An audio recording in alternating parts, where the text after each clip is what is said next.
Historia de dos ciudades, de Charles Dickens. Género, novela histórica y novela social.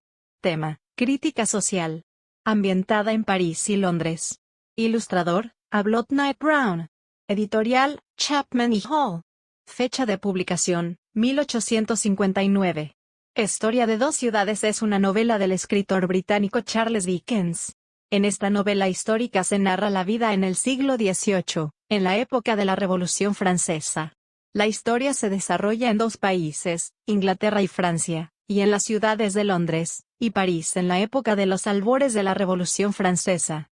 La primera ciudad simbolizaría de algún modo la paz y la tranquilidad, la vida sencilla y ordenada, mientras la segunda representaría la agitación, el desafío y el caos, el conflicto entre dos mundos en una época en la que se anuncia drásticos cambios sociales.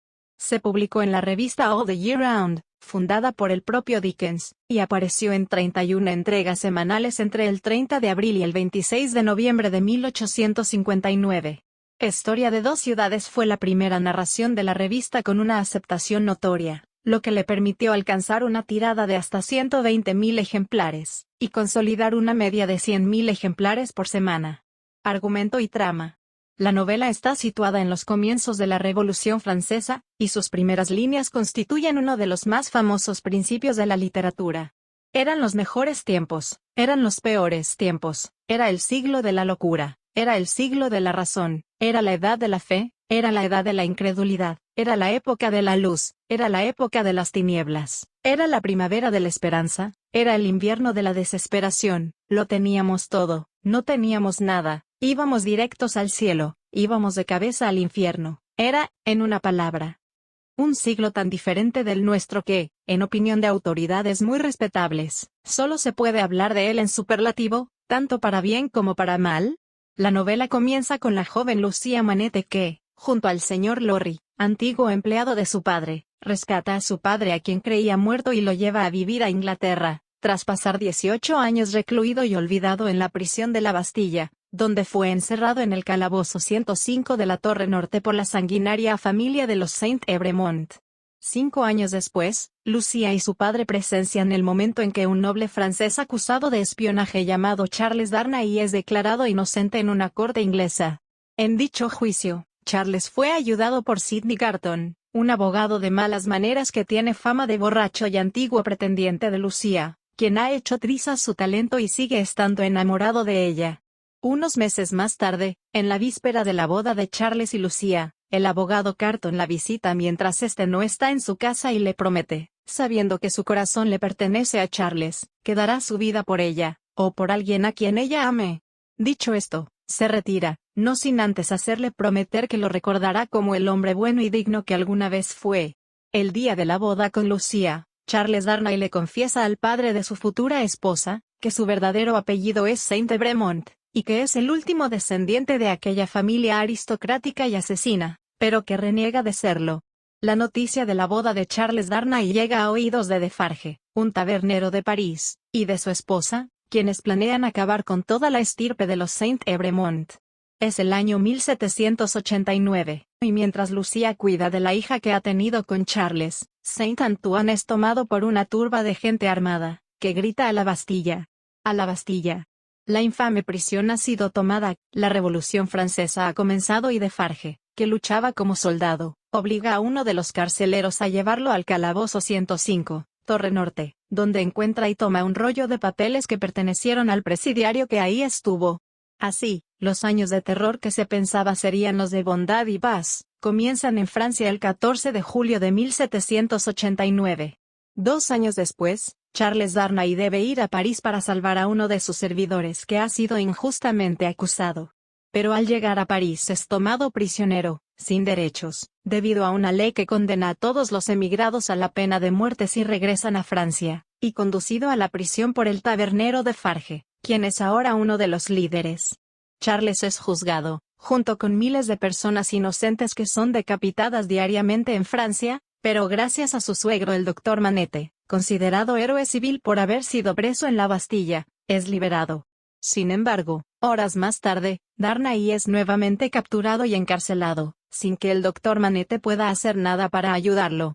Defarge ha denunciado a Darnay en el juicio, revela el rollo de papeles que encontró en la prisión de la Bastilla, en el que el doctor Manette revelaba haber sido llamado por los Saint-Evremont para curar a una niña, a cuya familia habían asesinado. Cuando el doctor Manette se lo contó a las autoridades, los Saint-Evremont lo secuestraron, encerrándolo en la prisión por 15 largos años. Desde ese día, el doctor Manette juró acabar hasta con el último de los culpables de su desgracia, los Saint-Evremont, y lo dejó escrito en aquella carta. Denunciado por el padre de su esposa, Darnay es encarcelado, para morir en la guillotina dentro de 24 horas. Lucia se desmaya después de hablar con su esposo y es ayudada por el abogado Carton, quien ha presenciado todo y ahora le recuerda la promesa que le hizo, la promesa de dar su vida en cualquier momento, por ella, o por alguien a quien ella amara. Hecho esto, Carton se dirige disfrazado a la taberna de Defarge, donde escucha una reveladora conversación entre Defarge y su esposa. Entonces se descubre que ella era aquella niña sobreviviente de la masacre, y que su odio profundo hacia los Saint-Evremont la llevaba a vengarse hasta del último de sus descendientes.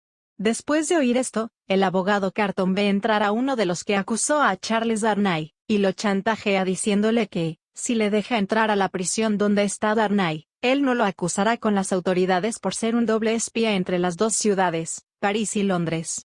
El espía acepta, y luego Carton vuelve con Lorry y el doctor Manette, que no pueden hacer nada para ayudar a Charles. Carton le dice al señor Lorry que siga sus instrucciones sin preguntar nada, y le da un salvoconducto que permite al doctor salir de París con su hija y nieto. Luego le da otro salvoconducto que está a nombre de Sidney Carton, y le pide que él y los demás lo esperen al día siguiente a las 2 de la tarde para irse juntos de París antes de las ejecuciones. Al salir, el abogado Carton echa una última mirada a la ventana del cuarto de Lucia y, al día siguiente, se dirige al lugar donde está encerrado Charles. Al entrar, cambia sus ropas con las de Charles, luego lo deja inconsciente y le dice al espía que le diga a los guardias que el abogado Carton se ha desmayado al ver al prisionero, y que se lo lleven a donde lo esperan el señor Lorry, el doctor Manette y su hija.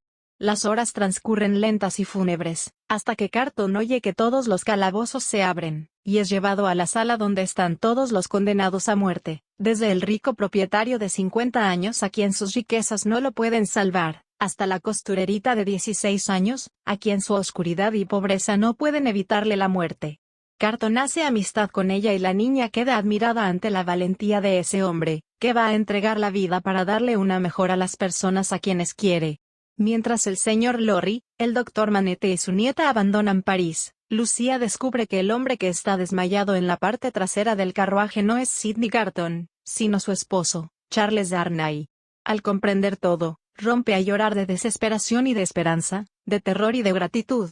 Campesinos, elegantes señoras y todo tipo de público, se divierten presenciando las 52 ejecuciones de esa tarde, todos maldiciendo al supuesto Charles Darnay, que sostiene la mano de la costurerita todo el tiempo, incluso al acercarse a la guillotina, que comienza a funcionar.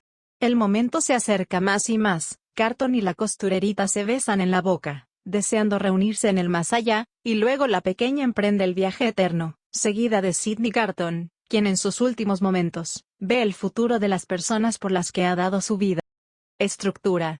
La primera parte está ambientada en el año 1775, en Francia.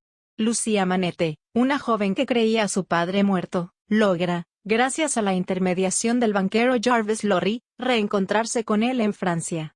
Allí permanece custodiado por un antiguo criado suyo tras haber abandonado la prisión de la Bastilla.